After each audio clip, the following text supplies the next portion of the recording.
और आइए शुरुआत करते हैं 10 बड़ी खबरों के साथ। पहली ब्रेकिंग न्यूज, इजराइल हमले पर हमास का बड़ा बयान सामने आया है। गाजा में अब तक 5300 लोगों की मौत हो गई है, ये हमास का कहना है। और इजरायली हमले में 18,000 लोग घायल हुए हैं, हमास की तरफ से ये कहा गया है।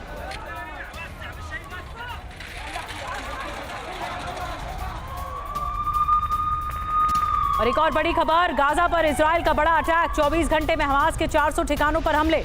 आईडीएफ के हमले में हमास के कई कमांडर मारे गए। नुसैरत बटालियन का डिप्टी कमांडर मारा गया, शाती बटालियन का डिप्टी कमांडर भी मारा गया।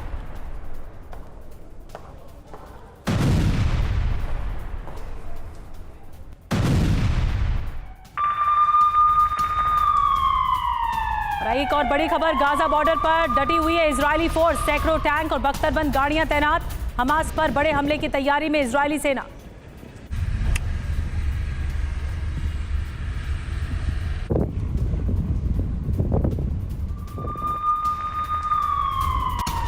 और एक और बड़ी खबर, इजराइल की हमास को अंतिम चेतावनी, हमास तुरंत आत्मसमर्पण करे, ये इजराइल का कहना है। आईडीएफ प्रवक्ता जोनाथन कॉन्ड्रिक्स ने दी चेतावनी, आत्मसमर्पण करने पर हमला नहीं करेंगे, आईडीएफ का कहना है। और एक और बड़ी खबर, वेस्ट बैंक में बीती रात इजरायली सेना की छापेमारी के दौरान 32 वांटेड गिरफ्तार 32 में से 18 हमास सदस्य, हमास का एक सीनियर मेंबर भी गिरफ्तार।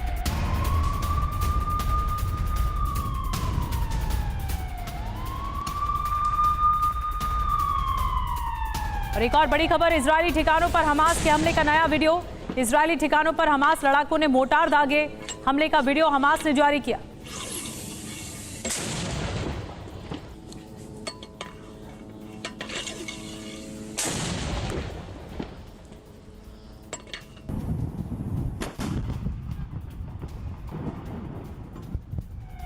और एक और बड़ी खबर, गाजा अस्पताल पर हमले में मारे गए लोगों की संख्या पर सवाल उठ रहे हैं। इटली के विदेश मंत्री ने मौत के आंकड़े पर सवाल उठाए हैं। 500 नहीं 50 लोगों की मौत हुई थी, ये इटली का कहना है। गाजा अस्पताल पर हमले के पीछे इजराइल नहीं है।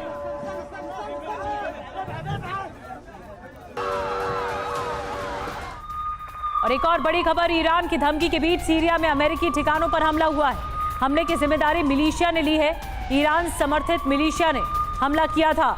3 अमेरिकी सैन्य अड्डों को हमला किया था। इन अड्डों पर मिलिशिया ने किया मिसाइल ड्रोन अटैक।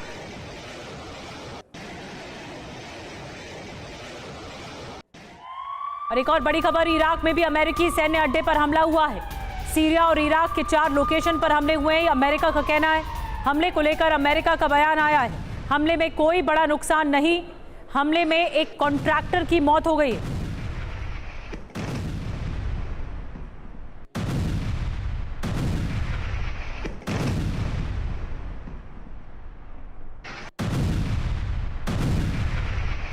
और एक और बड़ी खबर, इजराइल जंग पर वर्ल्ड बैंक प्रेसिडेंट का बड़ा बयान, जंग से दुनिया को और खतरनाक जंग ने बना दिया है, ये वर्ल्ड बैंक का कहना है। एक बहुत ही तीखी प्रतिक्रिया सामने आई है वर्ल्ड बैंक की।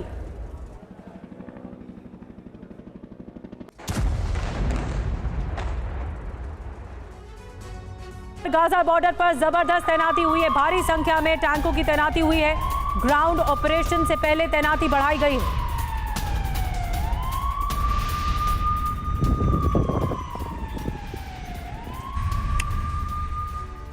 तो ये तो हो रही है इजरायली तैयारियों की बात, लेकिन ग्राउंड ऑपरेशन इतना आसान भी नजर नहीं आ रहा है। आइए समझते हैं क्यों ऐसा हम कह रहे हैं। ग्राउंड ऑपरेशन पर सस्पेंस क्यों की बना हुआ है। देखिए, गाजा बॉर्डर पर टैंकों का जमावड़ा है। 7 अक्टूबर के बाद से ही सबसे ज्यादा तैनाती भी की गई है, लेकिन उसके बावजूद भी शुरू नहीं हो रहा है। ग्राउंड ऑपरेशन जरूर होगा, ये भी नेतन्याहू ने ऐलान कर दिया। हमास का खात्मा ही लक्ष्य है, ये भी कह दिया गया, लेकिन शुरू नहीं हुआ है। अमेरिकी रुख क्या है ग्राउंड ऑपरेशन पर? संभावित नुकसान का आकलन जरूरी है, बंधकों की सुरक्षा सबसे बड़ी प्राथमिकता है हमारे लिए, यह अमेरिका का कहना है। अब मैं आपको बता रही हूं कि बड़ा सवाल इस पर क्या है, क्या अमेरिकी रजामंदी के बिना नेतन्याहू ग्राउंड ऑपरेशन शुरू कर पाएंगे? जब तक वहां से क्या अनुमति नहीं मिलेगी, तो क्या ये ग्राउंड ऑपरेशन शुरू हो पाएगा? क्या गाजा का रक्तपात अरब वर्ल्ड को सुलगा देगा, मिडिल ईस्ट में एटमी खलबली मचा देगा? आखिर ये आशंका क्यों जताई जा रही है? तो इसके पीछे की वजह है नेतन्याहू का वो आखिरी लक्ष्य जो अगर पूरा हुआ अगर पूरा हुआ तो सिर्फ गाजा फिलिस्तीन ही नहीं बल्कि कई खाड़ी देशों का वजूद मिट जाएगा।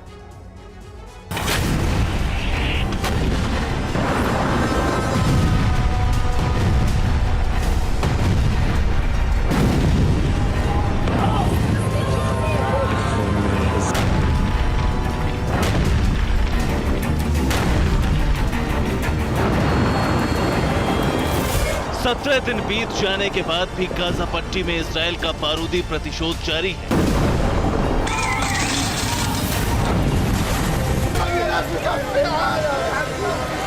बारूदी कोहराम जारी है।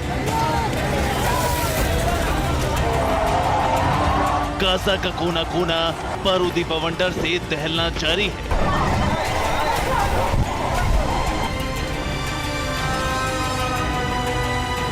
यकीन मानिए, बीते 17 दिनों में गाजा पट्टी के अलग अलग इलाकों में इतना बम गोला बारूद बरसा है जिसकी कल्पना भर से रूह कांप जाए।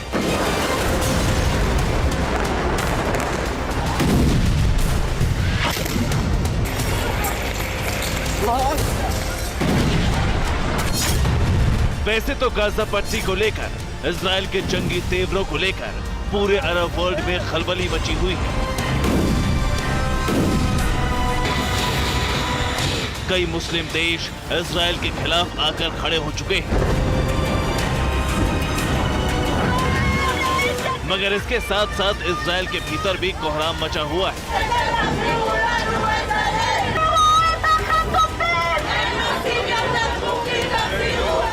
हमास से जंग को लेकर बवाल हो रहा है।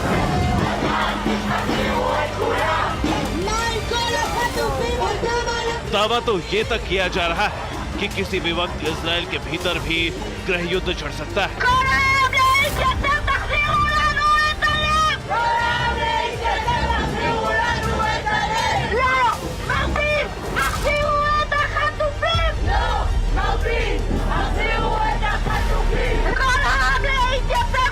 जी हाँ, तेल अवीव से यरूशलेम तक इजराइल में सड़कों पर लोग उतरे हुए हैं।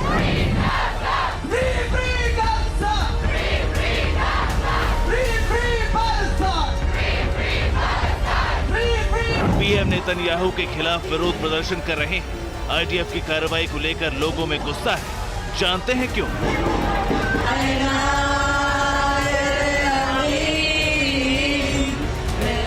दरअसल इजरायलियों की मांग हमास से जंग खत्म करने की है ताकि जल्द से जल्द बंधकों को रिहा किया जा सके।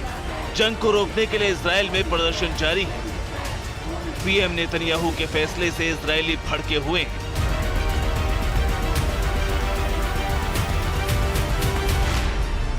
आपको बता दें कि हमास के लड़ाकों ने 200 से ज्यादा लोगों को बंधक बना रखा है। हालांकि इजरायली सेना बंधकों को छुड़ाने के लिए तमाम तरह के ऑपरेशन को अंजाम दे रही है।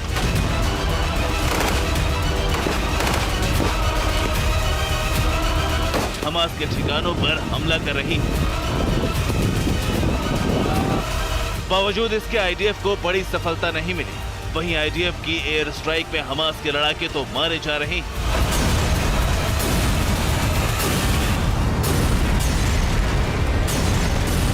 मगर इसके साथ कुछ बंधकों के भी मारे जाने की खबरें सामने आ रही हैं।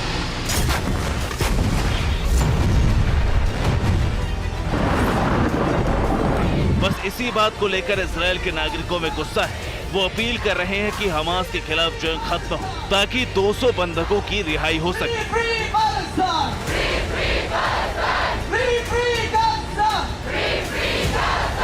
एक तरफ अरब देश गुस्से में है तो वहीं दूसरी तरफ इजराइल में ही नेतन्याहू का विरोध हो रहा है।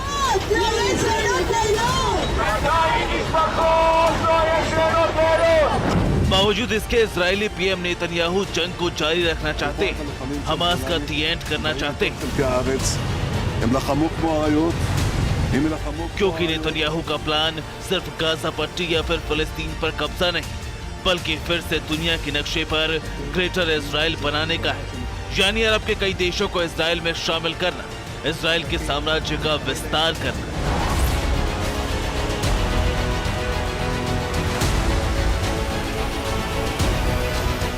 आप भी सोच रहे होंगे कि जंग गाजा में हो रही है, इजराइल का दुश्मन हमास है, और इसराइल का मकसद फिलिस्तीन पर कंट्रोल करना है। ऐसे में ग्रेटर इसराइल की थ्योरी ने इस जंग में कैसे एंट्री मारी? क्यों इसराइल के ऑर्थोडॉक्स विंग के लोग ग्रेटर इसराइल पर बात करने लगे? क्यों यह आशंका जताई जा रही है कि जल्द ही नेतन्याहू मिडिल ईस्ट का ही नक्शा बदल देंगे?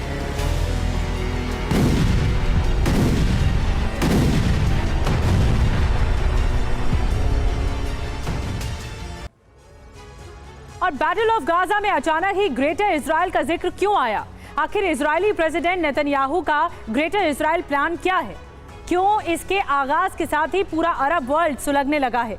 तो आपको बता दें कि फिलहाल दुनिया के नक्शे पर इजराइल का वजूद करीब 22,145 स्क्वायर किलोमीटर में फैला हुआ है, जो कि भूमध्य सागर के पूर्वी छोर पर मौजूद है। मगर जब बात ग्रेटर इजराइल की होगी तो उसमें फिलिस्तीन, लेबनान, जॉर्डन और सीरिया का पूरा इलाका आएगा और मिस्र, सऊदी अरब और इराक के अलावा तुर्की का भी काफी बड़ा हिस्सा इसमें शामिल होगा। दरअसल दशकों पुराने ग्रेटर इजराइल साम्राज्य की जो बात की जा रही है, असल में उसकी शुरुआत मिस्र की नील नदी से लेकर इराक की यूफ्रेटिस नदी तक थी। जानते हैं कि मिस्र से लेकर इराक तक के इस इलाके में लाल सागर, सऊदी अरब का उत्तरी इलाका और आधे से ज्यादा इराक का हिस्सा भी आता था। वहीं इराक की यूफ्रेटिस नदी से होते हुए तुर्की के दक्षिणी इलाके तक का एरिया भी आता था। ग्रेटर इजराइल में ये शामिल था और इराक से तुर्की के बीच में मौजूद इस इलाके में सीरिया, जॉर्डन जैसे मुल्क पूरी तरह से शामिल थे। इतना ही नहीं, दक्षिणी तुर्की से मिस्र के उत्तरी इलाके तक ग्रेटर इजराइल का विस्तार फैला हुआ था, जिसमें भूमध्य सागर का भी कुछ हिस्सा आता है। और बड़ी खबर आपको बता दें, वेस्ट बैंक में आईडीएफ की बड़ी मूवमेंट देखने को मिली। बड़ी खबर बताएंगे, लेकिन पहले देखिए रिपोर्ट।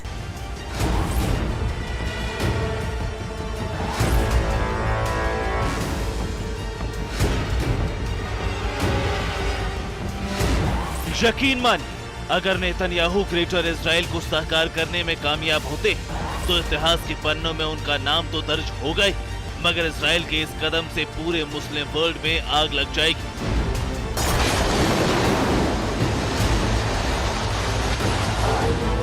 मिडिल ईस्ट फिर से बैटल ग्राउंड बन जाएगा, क्योंकि ग्रेटर इजराइल के नक्शे में आधा दर्जन से ज्यादा अरब देशों का वजूद बैठ जाएगा।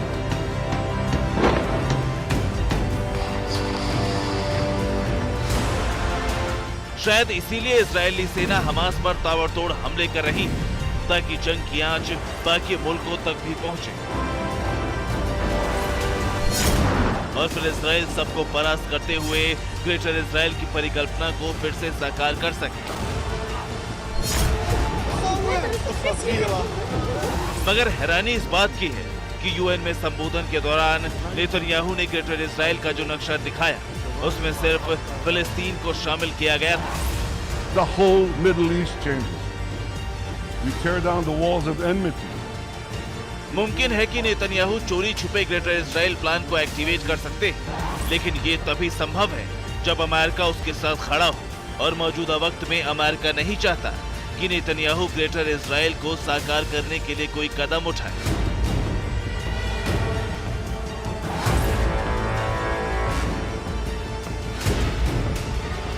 क्योंकि ग्रेटर इजराइल में सऊदी और तुर्की का हिस्सा आता है। एक तरफ सऊदी से अमेरिका के काफी अच्छे संबंध हैं, तो वहीं तुर्की उत्तरी अटलांटिक संधि संगठन का सदस्य है। ऐसे में इजराइल का सऊदी और तुर्की से तनाव बढ़ सकता है।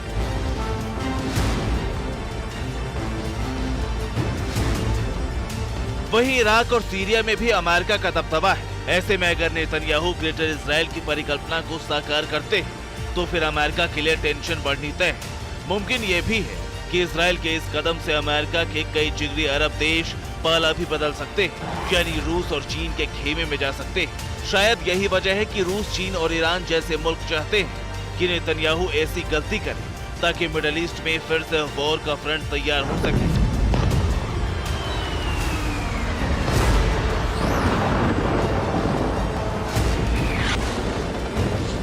जिसके एक पाले में इजराइल और अमेरिका के साथ कुछ नाटो में शामिल यूरोपीय देश, तो वहीं दूसरी तरफ रूस, चीन, ईरान और नॉर्थ कोरिया के साथ अरब के मुस्लिम देश।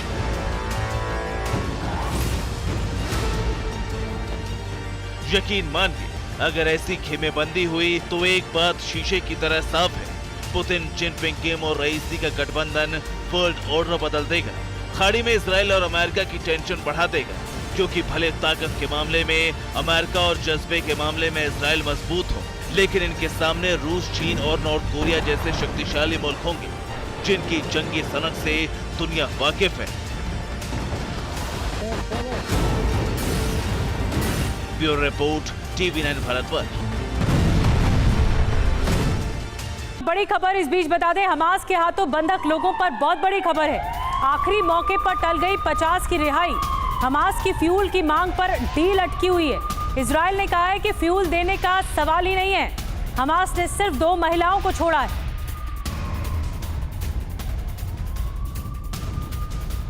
देखिए, बहुत मुश्किल होने वाली है ये युद्ध, और ज्यादा भड़कने वाला है। आइए, बंधकों की रिहाई क्यों और कैसे अटक गई, साथ ही गाजा के सामने अब संकट क्या है, आइए अब समझते हैं। कुछ और डिटेल में आपको समझाते हैं।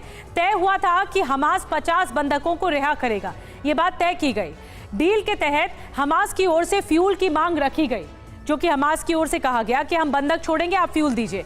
इजराइल ने किसी भी सूरत में फ्यूल देने से यानी ईंधन देने से मना कर दिया है। इसके बाद हमास ने सिर्फ 2 महिलाओं को रिहा किया है और ये पैतरा अपनाया। फ्यूल की कमी से गाजा के अस्पतालों में बिजली अब ठप हो गई है, ये एक बहुत बड़ी समस्या है। कई अस्पतालों में आईसीयू भी चलाने की हालत में अस्पताल नहीं दिखाई दे रहे हैं बिजली के बिना। नवजात बच्चों समेत सैकड़ों मरीजों की जान को इस वक्त बहुत बड़ा खतरा है, और यही एक मांग थी जो कि अब नेगोशिएशन पर भी नाकाम होती हुई दिख रही है।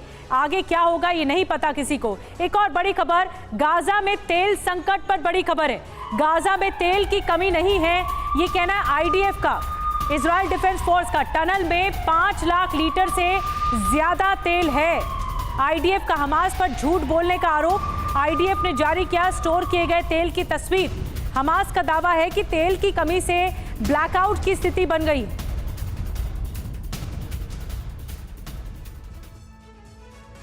और इस बीच मिडिल ईस्ट को लेकर अमेरिका का बड़ा प्लान सामने आया। अमेरिकी नागरिकों को निकालने का प्लान है। लाखों अमेरिकियों को निकाल सकता है अमेरिका। मिडिल ईस्ट में बिगड़ते हालात पर अमेरिका की तरफ से अलर्ट जारी हुआ है। अब क्या कहना है अमेरिका का, आपको समझाते हैं। अमेरिका की चिंता और उसकी योजना क्या है, आइए बिग वॉल के जरिए समझने की कोशिश करते हैं। क्या कह रहा है अमेरिका? 6 लाख अमेरिकी रेस्क्यू होंगे। गाजा में खून खराबा नहीं रुका तो अमेरिका की बड़ी योजना है कि अमेरिका खुद कूदेगा रणनीति के साथ। अपने लाखों नागरिकों को मिडिल ईस्ट से निकालेगा अमेरिका, ये रणनीति बनाई जाएगी। और सबसे ज्यादा चिंता इजराइल लेबनान में रह रहे अमेरिकियों की है कि क्या होगा अमेरिकियों का। इजराइल और लेबनान में कुल 6 लाख से ज्यादा अमेरिकी रहते हैं और सवाल इन 6 लाख अमेरिकियों का ही है। हालांकि अमेरिका को इतनी बुरी स्थिति बनने की आशंका नहीं है कि ऐसा होगा, लेकिन फिर भी जो प्लान है अमेरिका ने तैयार रखा है। अब इजराइल के तेवर से इतना तो साफ हो गया है कि उत्तरी गाजा कुछ ही दिन में मलबों के ढेर में तब्दील होने वाला है, और हो भी रहा है। इजराइल ने एक ही दिन में गाजा में 400 जगहों पर हमला किया। आप अंदाजा लगाइए कि एक बम से अगर 100 मीटर का इलाका भी तबाह हुआ होगा तो एक ही दिन में गाजा में कितनी बड़ी तबाही मची होगी।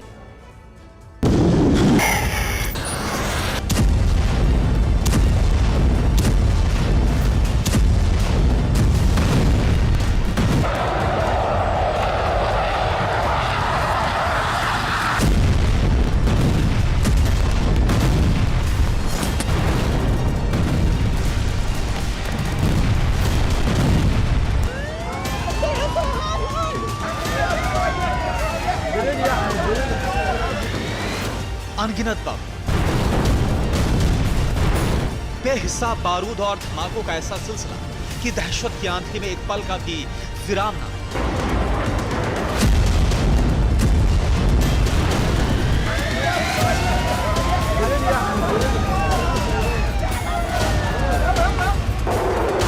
रविवार को गाजा के आसमान में फाइटर जेट का शोर गूंज रहा था और जमीन रह रहकर इसी तरह से दहल रही।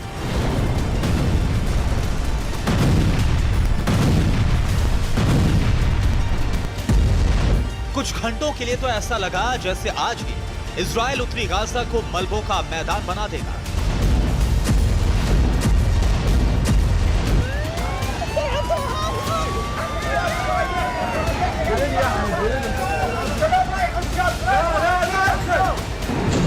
पहला,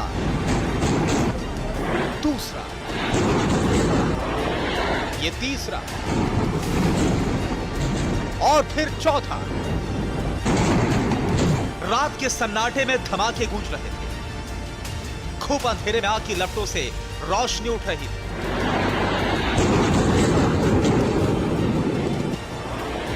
पहले धमाके की गूंज शांत भी नहीं होती थी कि अगला धमाका हो जाता था। गाजा रविवार की रात यूं बार बार दहल रहा था।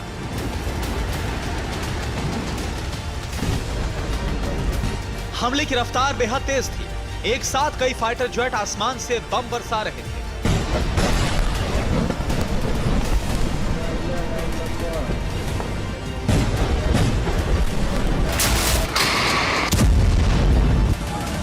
रविवार की रात की तस्वीर देखिए। इमारतों में आग लगी थी, हर तरफ मलबे का अंबार था और गाजा के लोग बेबस आंखों से तबाही का मंजर देख रहे थे। लोग घरों में दुबके थे और बाहर धमाकों की आवाज आ रही।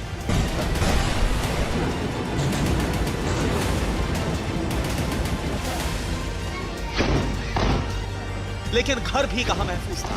जरा देखिए कैसे बम के छर्रे घर के भीतर मौजूद लोगों को भी जख्मी कर रहे थे। धमाके के वक्त पूरा परिवार खाना खा रहा था। बच्चे, महिलाएं सब थे।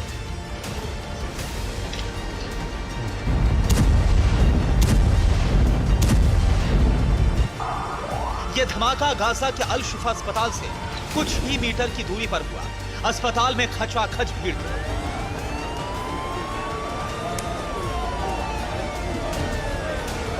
इजराइल ने इस अस्पताल को खाली करने की चेतावनी दी थी, लेकिन यहां अभी भी मरीज हैं। इजरायली फोर्स ने इसे 1 घंटे के भीतर खाली करने की चेतावनी दी थी।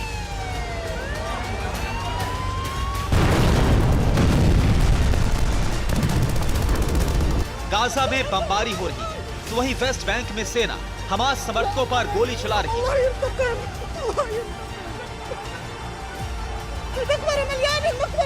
नेबुलस में 2 लोगों की मौत हो गई। वेस्ट बैंक में लगातार छापेमारी जारी है। सेना अभी तक कई लोगों को गिरफ्तार कर चुकी है।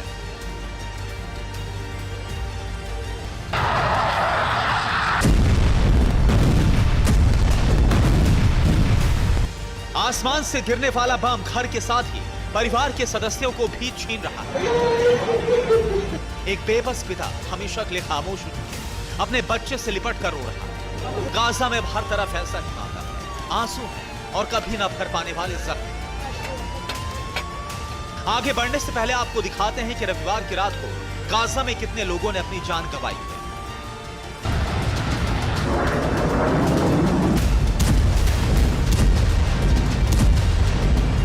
खान यूनिस के इस इलाके में हजारों लोगों ने शरण ली, लेकिन सुबह सुबह यहां पर बम का धमाका हो गया।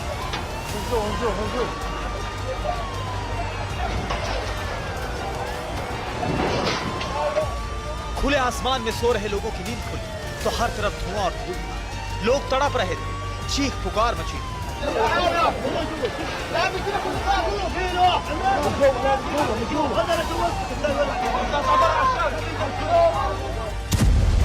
रविवार की इन तस्वीरों से पता चलता है कि गाजा में किस रफ्तार से हमले किए गए और कैसे कई इलाकों को मलबे में तब्दील कर दिया गया।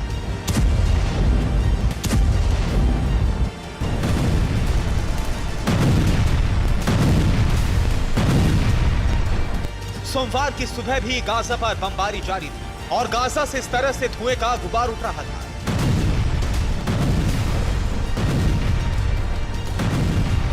खान यूनिस इलाके की सुबह लोगों के सामने ऐसी कि कई इमारतें थी जिनका आधा हिस्सा ढह गया था। दिन के उजाले में गाजा पर हमले का वीडियो देखिए। इजराइल के विमान काफी ऊंची उड़ान भर रहे थे, रह रहकर बम बरस रहे थे, इमारतों पर जोरदार धमाके हो रहे थे। इजरायली सेना का दावा है कि ये तमाम इमारतें हमास से जुड़ी हैं और हमास का ठिकाना। हर धमाके के बाद अस्पताल में एम्बुलेंस की लाइन लग जाती थी।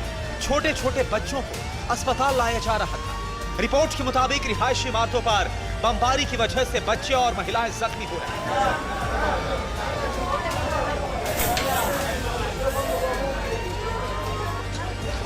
मलबों से भी लगातार रेस्क्यू चल रहा है।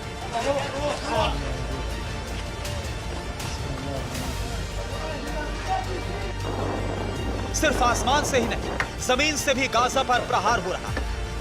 गाजा सीमा के करीब इजराइल ने आर्टिलरी का इस्तेमाल शुरू कर दिया। यह आयरन स्टिंग नाम की शेल है। यह एक गाइडेड हथियार है जिससे सटीक निशाना लगाया जा सकता है। आयरन स्टिंग रॉकेट की तरह ही गाजा की जमीन पर गिर रहा है और इस तरह के जोरदार धमाके हो रहे हैं।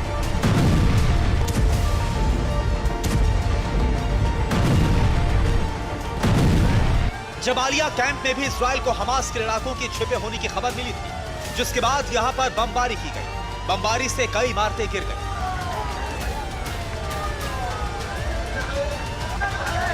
जबालिया कैंप में बमबारी से भारी तबाही हुई है। यहां हजारों लोग रहते हैं और मलबों में कई लोगों के दबे होने की आशंका है। अभी तक कई शव निकाले जा चुके हैं। गाजा में इस्राइल ने हमला तेज कर दिया है। हमास को लग रहा था कि उत्तरी गाजा को खाली न कराने से इस्राइल की सेना ज्यादा तेज हमले नहीं कर पाएगी, लेकिन इस्राइली सेना ने जता दिया कि उसकी चेतावनी नहीं मानने वालों का भी हमास के लड़ाकों जैसा अंजाम होने वाला है। Bureau report, TV9 Bharatvarsh. और एक और बड़ी खबर, फ्रांस के राष्ट्रपति मैक्रो और नेतन्याहू की मुलाकात। इजराइल दौरे पर मैक्रो है, नेतन्याहू की मुलाकात होगी और दोनों नेताओं के बीच ताज़ा हालात पर बातचीत देखी हुई है। ये तस्वीरें आपको हम दिखा रहे हैं। नेतन्याहू से जब मिले इमैनुअल मैक्रो, तब उन्हें गले मिलकर नेतन्याहू ने उनका स्वागत किया और उसके बाद फिर चर्चा हुई, युद्ध को लेकर चर्चा हुई। और एक और बड़ी खबर, इजराइल दौरे में फ्रांस के राष्ट्रपति मैक्रो ने बड़ा बयान भी दे दिया है। फ्रांस इजराइल के साथ खड़ा है। मैक्रो का कहना है 7 अक्टूबर का हमला दुनिया के लिए सदमा है। बिना भेदभाव सभी बंधकों की रिहाई होनी चाहिए। इजराइल की मदद के लिए हर कदम उठाएंगे।